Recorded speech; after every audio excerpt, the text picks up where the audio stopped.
7장 1절에서 7절까지 제가 공독해서 올리겠습니다. 출애굽기 7장 1절에서 7절입니다. 여호와께서 모세에게 이르시되 볼지어다 내가 너를 바로에게 신같이 되게 하였은즉 내 형 아론은 내 대언자가 되리니 내가 네게 명령한 바를 너는 내 형 아론에게 말하고 그는 바로에게 말하여 그에게 이스라엘 자손을 그 땅에서 내보내게 할지라. 내가 바로의 마음을 완악하게 하고 내 표징과 내 이적을 애굽 땅에서 많이 행할 것이나 바로가 너희의 말을 듣지 아니할 터인즉 내가 내 손을 애굽에 뻗쳐 여러 큰 심판을 내리고 내 군대 내 백성 이스라엘 자손을 그 땅에서 인도하여 낼지라.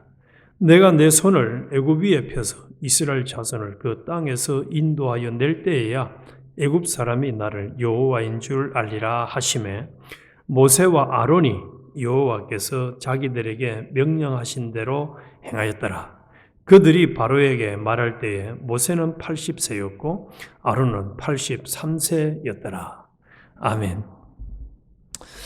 오늘 아침에는 우리도 희망이 있다라는 제목으로 같이 은혜를 나누겠습니다. 우리도 희망이 있다.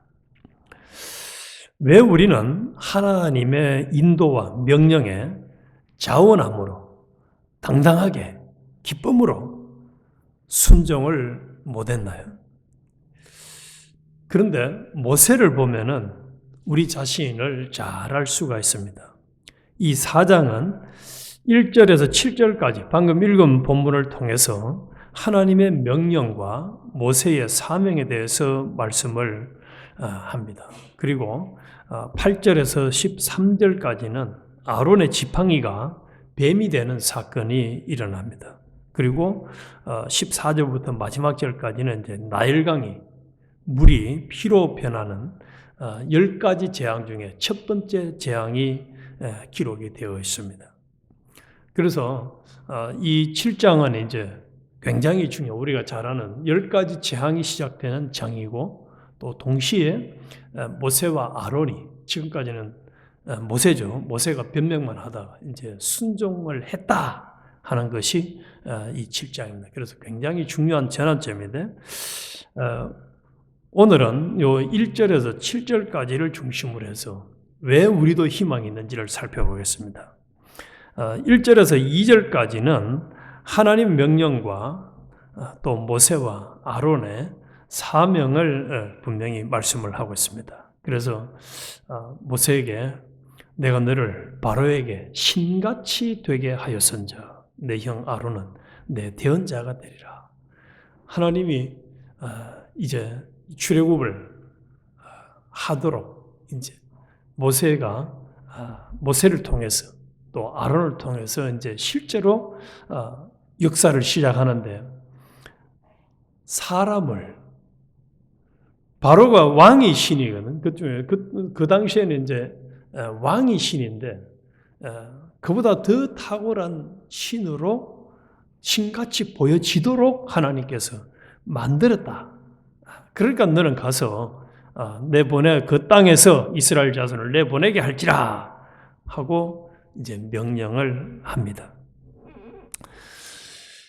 그리고 이 모세가 이제 그래서 하나님의 사명을 맡은 대표자로서 행동하고 아론은 모세의 선지자로 대언하는 사람으로 사역하게 될 것을 말씀을 합니다. 출애굽기 4장 15절에도 그런 말이죠. 너는 그에게 말하고 그의 입에 할 말을 주라. 내가 네 입과 그 입에 함께 있어서 너희들이 행할 일을 가르치리라. 그가 너를 대신하여 백성에게 말할 것이니 그는 내 입을 대신할 것이요 너는 그에게 하나님같이 되리라. 그래서 하나님께서 모세와 아론의 역할을 딱 나누어서 이렇게 지금 진행을 하고 있는 장면을 볼 수가 있습니다. 그리고 3절에서 4절까지는 바로가 이러한 모세와 아론의 이 요구에 명령에 거절할 것을 예고합니다. 내가 바로의 마음을 완악하게 하고 내 표징과 내 이적을 애굽 땅에서 많이 행할 것이나 바로가 너희 말을 듣지 아니할 터인즉 내가 애굽에 뻗쳐 여러 큰 심판을 내리고 내 군대 내 백성 이스라엘 자손을 그 땅에서 인도하여 낼지라. 앞으로 어떤 일이 닥칠지를 미리 딱 알려주시면서 이제 사명을 감당하게 합니다. 그래서 하나님께서는 이 바로가 모세의 명령과 요구에 귀를 기울이지 않을 것이라고 미리 알려주십니다. 동시에 그것 때문에 이제 하나님께서 표적과 기사를 통해서 자신의 능력을 나타낼 것을 또 알려주고 있습니다. 그래서 하나님께서는 바로의 강박한 마음에도 불구하고 자신의 백성들을 반드시 인도해낼 것이라는 것을 강조하면서 하나님 자신의 타임라인을 정하시고 있습니다. 그래서 우리는 분명히 알아야 될 것이 세상의 1분 1초도 하나님의 계획과 뜻을 벗어나서 돌아가는 일은 없다는 사실입니다. 바로가 거절하는 그것도 하나님이 섭리하는 거예요. 그리고 또 기적의 역사가 일어나는 것도 마찬가지입니다. 그래서 우리의 상황도 꼭 마찬가지입니다. 내 주변에 일어나고 있는 모든 상황들은 누가 섭리한다는 거죠? 하나님이 섭리하고 있다는 사실입니다. 1분 1초도 0.001초도 하나님이 섭리하지 않는 순간은 없습니다. 그래서 100% 하나님의 계획과 뜻을 따라서 돌아간다는 것을 우리는 알고 인정하고 믿어야 합니다. 이 사실을 믿는다면 하나님의 계획과 뜻을 무시하고 자기가 뭔가를 성취하려고 노력하는 어리석은 일은 절대로 하지 않을 거예요. 이번에 한국에서 다니엘 기도회라고 21일간 하는데 거기에 80여 개국에서 이제 그 기도회에 참석을 하거든요. 온라인으로 참석하는데 거기에 최경주라는 골프 선수가 나와가지고 간증을 하는데 그 사람 간증 중에 그런 얘기를 합니다. 자기가 이 골프를 우승을 하고 나니까 사람이 완도 자기는 이제 뻘수저라고 표현해요. 뻘수저, 억수저도 아니고 그 완도 그 뻘이잖아요. 그 뻘수저인데 자기가 우승을 하고 나니까 사람이 갑자기 교만해진 거예요. 그래서 하나님이 10년간을 우승을 안 시켜준 거예요. 그걸 알았어요. 내가 교만해가지고 하나님이 나한테 우승을 안 주었구나. 그러다가 이제 올해인가 우승을 이제 처음으로 했어요. 그래서 간증하는 내용이 그거예요. 내가 10년간을 하나님을 적당하게 그냥 섬기고 삼기는 문제가 있어요. 그래서 우리는 하나님의 계획과 뜻을 무시하고 내가 뭘 하려고 하는 것은 오늘 찬송가 무슨 찬송가 짚짓는 사람이죠? 모래에 짚짓는 사람입니다. 안 됩니다. 절대로 되지 않습니다. 그러나 반대로 하나님의 은혜를 주시면은 안 될 일이 없습니다. 그걸 이제 얘기하려고 하는 겁니다. 하나님은 바로 왕이 거절해도 이스라엘 백성들을 구원해내겠다는 거예요. 하나님의 계획대로. 누구를 통해서? 모세와 아론을 통해서. 이제 6절과 7절에 보니까 모세가 80세에 이제 순종을 시작했다는 겁니다. 근데 제가 우리가 지금까지 이제 6장까지 묵상을 했잖아요. 6장까지 쭉 묵상을 하면서 왜 희망이 있다고 우리도 희망이 있는 줄을 알았느냐? 묵상을 하면 할수록 우리도 희망이 있어요. 왜냐? 성경은 모세처럼 되라고 이 성경을 기록해 준 게 아닌 것 같아요. 모세 진짜 한마디로 세상 표현하면 별 볼 일 없는 사람이야. 이렇게 말씀하시는 것 같아요. 왜 그런지 한번 살펴볼게요. 이 모세는 처음부터 오늘 지금 순종했다. 6절 제가 다시 볼게요. 모세와 아론이 여호와께서 자기들에게 명령하신 대로 행하였더라. 순종했다. 이렇게 딱 기록을 하는데 요 말 행하였더라 이 말을 보니까 노아가 준행하였더라 이런 말씀들이 기억이 나죠. 그래서 이제 준행을 노아는 120년간을 순종했는데 모세는 이제 순종했어요. 이제 몇 살 돼가지고 80살 돼가지고 그 전에 어떤 일들이 있었는가? 모세는 참 하나님 말씀할 때마다 순종 못할 이유와 변명이 많은 사람이었습니다.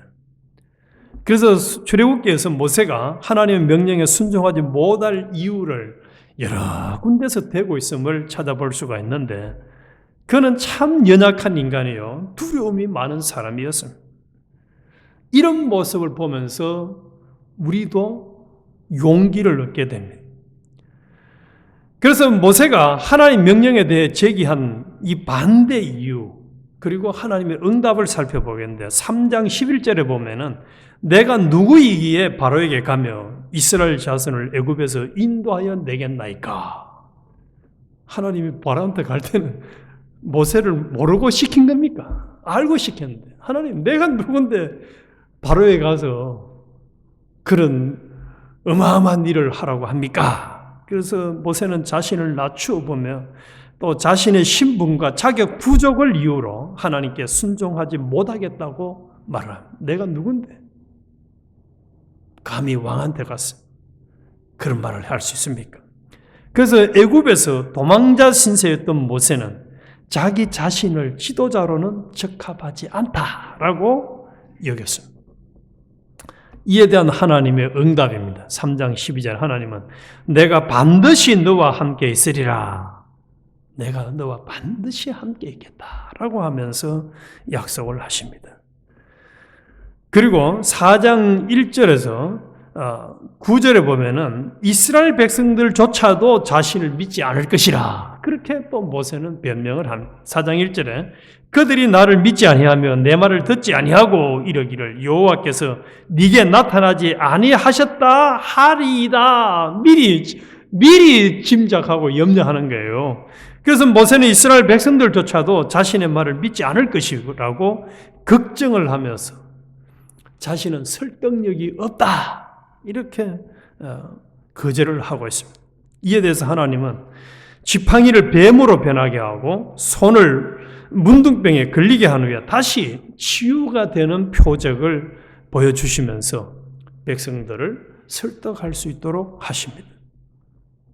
그리고 4장 10절에 보면은 자신은 말을 잘 못하고 입이 둔하다는 점을 들어서 어느 쪽으로도 약점이 있다는 겁니다. 나는 본래 말을 잘하지 못하는 자니이다. 하나님이 모세가 말 잘못하는 게 몰라서 시켰겠어요? 모르고 시켰겠어요? 아 참, 내가 너 말 잘못하는 거 모르고 내가 시켰다. 그런 하나님 아니에요. 그런데 모세는 말을 잘 못한다고, 입이 둔하다고, 논리가 약하다고, 그렇게 하나님의 대변자로서의 자격이 없다, 수행할 능력이 없다 라고 변명을 하고 반항을 합니다. 이에 대해서 4장 11절에 보면 하나님이 여호와께서 그에게 이르시되 누가 사람의 입을 지었느냐. 한 대 쥐 맞은 같은 느낌 아닙니까? 누가 사람의 입을 지었느냐. 누가 말 못하는 자나 말 못 듣는 자나 눈 밝은 자나 맹인이 되게 하였느냐. 나 여호와가 내가 너를 그렇게 만들었다. 내가 너를 그렇게 만들어서 이제 내가 네 입과 함께 있어서 할 말을 가르치리라. 우리 변명하면 하나님이 딱 우리에게도 이렇게 말해요. 너를 내가 만들어서 내가 알고 너한테 시키는데 너 왜 자꾸 변명해? 이렇게 하나님이 하면 우리 뭐라고 얘기하시겠어요? 네 상황 처지 내가 모르고 시켰는 줄 알아? 네 상황 처지 내가 만들어서 이렇게 하는 것 아닙니까 우리? 사람의 입을 누가 지었느냐? 라고 반문하시면서 모세의 부족함을 채워주실 것을 약속하십니다. 또 모세에게 필요한 말을 직접 가르쳐 주겠다는 거예요. 이건 예수님도 하신 말씀이잖아요. 너 전도하러 갈 때 아무것도 그냥 가. 내가 그때 돼서 때가 되면 할 말을 가르쳐 줄게. 그래서 우리는 그냥 하나님이 말씀하시면 이해하고 그냥 순종하면 되는데 자꾸 모세처럼 우리는 이러쿵저러쿵 이래서 저래서 나는 못해요. 참 이 모습이 아닌지. 6장에 한 번도 6장 30절 우리 바로 7장 앞에 있죠. 모세가 여호와 앞에서 아뢰되 나는 입이 둔한 자이오니 바로가 어찌 나의 말을 들으리까. 참 말은 잘해요. 모세 말 들어보면 일리는 있어요, 그죠? 바로가 지금 자기를 죽이려고 도망 나왔는데 내가 그거 찾아가서 얘기한다. 이건 있을 수가 없는 일이고 내가 말해봐야 말 듣겠습니까? 그런데 우리 하나님이 그런 거 모르고 시키는 분 아닙니다. 그리고 4장 13절에 보면 자신은 너무 부담스러우니 다른 사람 보내달라고 요청을 합니다. 이제. 주여 보낼 만한 자를 보내소서. 나는 안 돼요. 나는 적합한 사람이 아니에요. 하나님 잘못 선택했어요. 다른 사람 좀 알아보세요. 야, 이게 참 말은 되는 것 같아요. 그런데 하나님 입장에 보면 어떻겠어요? 참 기가 차는 거죠. 진짜 기가 차는 거예요. 제가 이 말씀을 묵상하면서 그런 생각이 났어요. 우리 어머님이 종종 아이들이 말 안 들으면 속에 천불이 난다 이러는 속에 천불이 난대. 참 모세를 보면은 하나님이 그러시지 않았을까. 그래서 여전히 모세는 하나님의 명령을 따르는 것이 부담스럽다고 하면서 다른 사람을 보내달라고 이거는 뭡니까? 하나님 말씀을 순종하기가 두렵다는 거죠. 그리고 그 책임을 자기가 다 떠안지 않겠다는 거예요. 회피하는 거예요. 이에 대해서 하나님은 4장 13절에 여호와께서 모세를 향하여 노하여 이르시되 레위 사람 내 형 아론이 있지 아니하냐. 그가 말 잘하는 것을 내가 아노라. 그가 너를 만나러 나오나니 그가 너를 볼 때에 그의 마음에 기쁨이 있을 것이라. 너는 그에게 말하고 그의 입에 할 말을 주라. 내가 네 입과 그 입에 함께 있어서 너희들이 행할 일을 가르치리라. 그가 너를 대신하여 백성에게 말할 것이니 그는 내 입을 대신할 것이요 너는 그에게 하나님같이 되리라. 하나님같이 되리라. 너는 이 지팡이를 손에 잡고 이것으로 이적을 행할지니라. 더 이상 이제 네가 하나님같이 되리라 하는데 모세가 더 어떻게 변명을 하겠어요? 그래서 하나님은 모세의 대변자로 아론을 돕도록 붙여주실 것을 말씀을 합니다. 그래서 하나님은 한마디로 그냥 하나님같이 되겠다. 이보다 더 완벽한 약속이 어디 있습니까? 더 확실한 보장이 어디 있어요? 그래서 모세의 부족함을 완벽하게 누가 채워주시겠다는 거죠? 하나님이 채워주겠다. 트럼프의 백도 재벌의 백도 아니고 누구의 백도 아니고 내가 도와줄게. 내가 주권자 아니냐? 지원자 아니냐? 그래서 참 하나님의 입장에서 보면은 모세의 변명과 불순종이 귀찮고 역겨울 정도입니다. 그럼에도 하나님은 인내심을 가지고 모세를 약속과 이적을 통하여 설득하시고 사명을 감당하게 하셨습니다. 그런 말미암아 오늘 본문처럼 모세는 이제 80세에 순종을 했습니다. 그리고 우리가 알고 있는 대로 모세는 나중에 출애굽을 시키는데 귀하게 쓰임받는 사람이 결과적으로는 되었습니다. 이런 모세의 반응을 통해서 우리가 얻을 수 있는 교훈은 하나님은 우리의 참 완악하고 강팍하고 약점이 많음에도 불구하고 우리 각자에게 독특한 사명을 주신다는 사실입니다. 그래서 우리 여기 앉아있는 겁니다. 알고 시켜주셨어요. 알고. 그리고 두 번째로는 모세의 두려움과 변명에도 불구하고 하나님은 그의 약점을 채우시고 돕는 자를 보내십니다. 내가 다 할 수 있는 게 없어요. 모르는 게 다예요. 못하는 것이 다예요. 그래도 하나님은 누구를 붙여준다는 아론처럼 도울 사람을 붙여주신다는 사실입니다. 우리의 순종이 아니라 하나님의 능력이 사명을 완성한다는, 내가 해줄게, 내가 이거거든. 그리고 하나님은 부르신 자를 끝까지 책임을 지십니다. 하나님 책임을 지십니다. 그리고 심지어는 순종하는 그 사람들에게는 신이 된 것처럼, 신과 같이라고 해요. 신과 같이 여겨지도록. 이걸 묵상하다 보니까 누가 생각하냐? 바울이 생각하냐? 바울. 신이라고 봤잖아, 사람들이. 너 신이다. 베드로 보고도 너 신이다. 이렇게 얘기하잖아. 그래서 하나님이 책임지고 뒷감당은 하나님이 하시는 거예요. 우리 책임이 아니에요. 우리는 뭐만 하면 되겠습니까? 더 이상 이제 모세처럼 이런저런 핑계 변명되느라고 불순종하지 말고 시간 보내지 말고 즉시 순종만 하면은 하나님이 역사는 일으켜 준다는 사실. 그래서 오늘 아침 우리 기도하십시다. 하나님, 나는 앞으로 절대로 평생 변명하고 자꾸 핑계대는 사람이 안 되게 해주세요. 알겠습니다. 즉시 이해하고 아멘하고 가는 사람. 뭐 믿고 가는 거죠? 하나님 믿고 가는 거예요, 그냥. 또 하나님이 다 하시니까. 우리 이런 믿음을 가지고 살아서 나중에 너는 출애굽기를 묵상하고도 또 그렇게 변명하고 불순종하느냐, 이런 책망을 안 듣는 모두가 되시기를 주님의 이름으로 축원합니다. 아버지 하나님 감사합니다. 참 모세를 보니까 희망이 생깁니다.